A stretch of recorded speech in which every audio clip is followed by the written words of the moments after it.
Abidjan-Bamako. Enfin, le calumet de la paix. Les 46 soldats ivoiriens inculpés seront jugés et libérés incessamment. L'UEMOA accepte enfin de libérer les fonds financiers maliens pris en otage. Alassane Gaspard Dieudonné Ouattara alias le Chameau est content.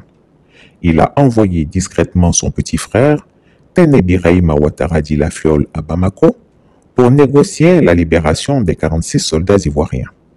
C'est la Fiole lui-même qui s'est confié à un de ses bras droits. Il prétend que Bamako a renoncé à la surenchère revendicative et est devenu docile et qu'en définitive, ce n'était qu'une question d'argent.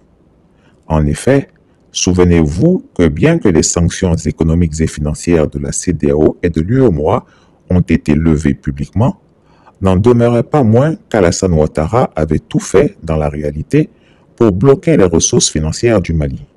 L'objectif étant de créer l'asphyxie de Bamako et une insurrection populaire pour le renversement du régime de transition.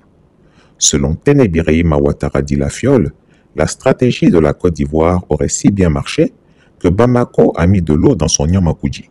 Bref, je continuerai de dire aux autorités maliennes qu'elles doivent faire en sorte que les choses s'améliorent dans les relations.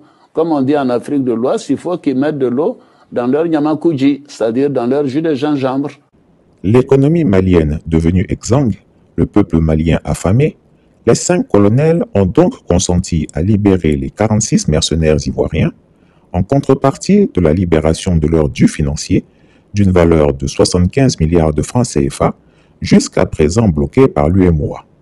C'est avec une pointe de fierté que la Fiole décrivait ainsi leur stratégie.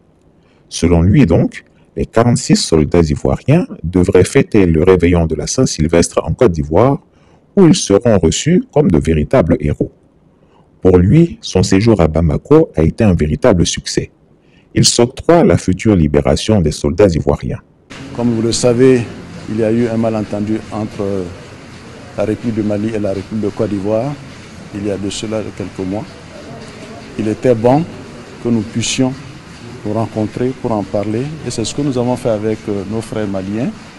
Et le président Assimi Goïta nous a fait l'honneur de nous recevoir pour que je puisse lui transmettre les messages du président Ouattara, ce que nous venons de faire. Il a révélé que pour ne pas faire perdre la face au petit colonel, Abidjan consent à ce que les soldats ivoiriens soient jugés incessamment afin de permettre que le colonel Assimi Goïta puisse les gracier et les libérer. Il se dit fort satisfait de cette opération diplomatique. Toujours selon lui, une issue honorable a été ainsi trouvée. Il a chargé ses équipes de communication d'organiser une fuite car, dit-il, il n'a pas confiance en Assimi Goïta. La fuite dans la presse internationale a pour objectif de lier la partie malienne. Comme quoi, c'est bien par là qu'il fallait commencer au lieu de bomber la poitrine. À savoir si Bamako, qui fait l'objet d'un ultimatum de la CEDEAO, cédera aussi benoîtement. Pour qui connaît le courage du colonel Assimi Goïta, il y a fort à parier qu'Alassane Gaspard Dieudonné Ouattara alias le Chameau ne tardera pas à déchanter. Wait and see. Train flexibility with me and reach your full potential in just under 10 days.